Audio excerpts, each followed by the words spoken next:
Indices में तो जैसे हम सुबह भी डिस्कस कर रहे थे, अभी भी वही बात दिख रही है कि बहुत बड़ा एक्साइटमेंट, बहुत बड़ी चीज़ हमको मार्केट के अंदर नहीं दिख रही, बट हाँ स्टॉक्स में काम काफ़ी अच्छा हो रहा है।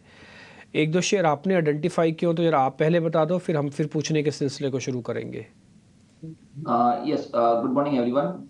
सो ओवरऑल जिस तरह से हमें मार्केट लग रहा है, डेफिनेटली 2 दिन की हमारा जो मार्केट बंद था उसके बाद गिफ्ट निफ्टी में एक अच्छा खासा हम देख रहे थे कि गैप अप हो सकता है। वहां से हमने देखा कि गैप अप तो नहीं, फ्लैट ओपनिंग हुई, नीचे गया मार्केट, लेकिन वहां से एक अच्छी खासी रिकवरी हमने बैंक निफ्टी में या निफ्टी दोनों चीज में देखी है। सो दो सेक्टर हमें काफी अच्छे लग रहे हैं। एक है आईटी। आईटी के अंदर हम देख रहे हैं विप्रो है, इंफोसिस है, इवन टीसीएस है, वो काफी अच्छे एक नीचे के लेवल से यहाँ रिकवरी देखने को हमें मिल रही है। सो आईटी सेक्टर में हमें ध्यान रखना चाहिए। इंफोसिस हमें करंट मार्केट प्राइस से अच्छा लग रहा है। अगर करंट मार्केट प्राइस या कोई भी गिरावट इनफैक्ट यहाँ पे आती है 1490-80 के आसपास, तो वहां पे लॉन्ग करना चाहिए। और स्टॉप लॉस आप 1480 के नीचे का रखें, और एक दो दिन में डेफिनेटली आप ऊपर में 1530 1540 तक की एक ऊपर के तरफ के रुझान देख सकते हैं।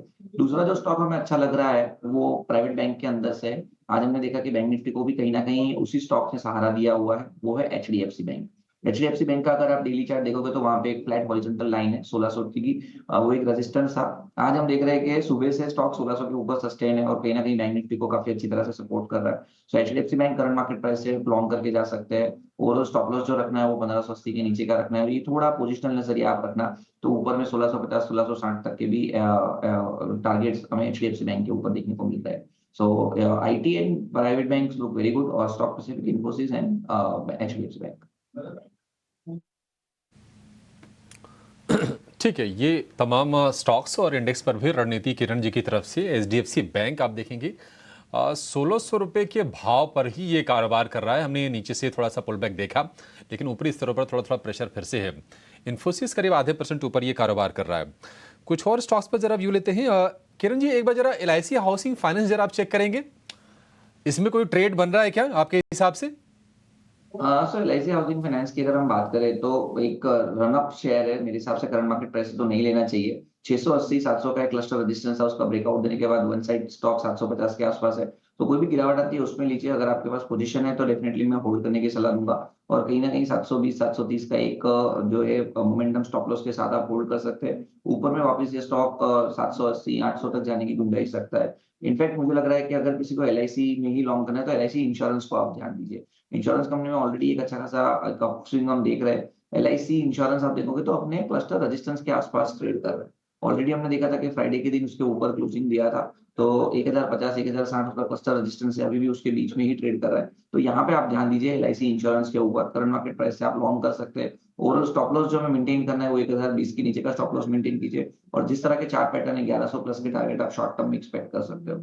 सो LIC insurance looks promising at current market price. ठीक है, तो एलआईसी हाउसिंग फाइनेंस में तो हम कई दिनों से देख रहे हैं एक्सपर्ट्स का रुझान है, अभी भी पसंद है, पर एलआईसी को आप ज़रूर ध्यान में रखें, यहाँ पे भी मोमेंटम कैचअप हो सकता है। और आखिरी में किरण एक और फार्मा स्पेस से काउंटर, क्योंकि आज फार्मा स्पेस दोनों ही साइड के अच्छे मूव्स दिखा रहा है। उसमें एक स्टॉक है आईओएल केमिकल्स एंड फार्मा, ये काउंटर डे हाई के आसपास है और कई दिनों के बाद उसने 415 416 के स्तर जो है वो क्रॉस कर रहा है। जाते जाते एक बार इस पे भी राय दीजिए, कैसा दिख रहा है ये चार्ट्स पे, और क्या यहाँ पे कोई फ्रेश ट्रेड बन सकता है?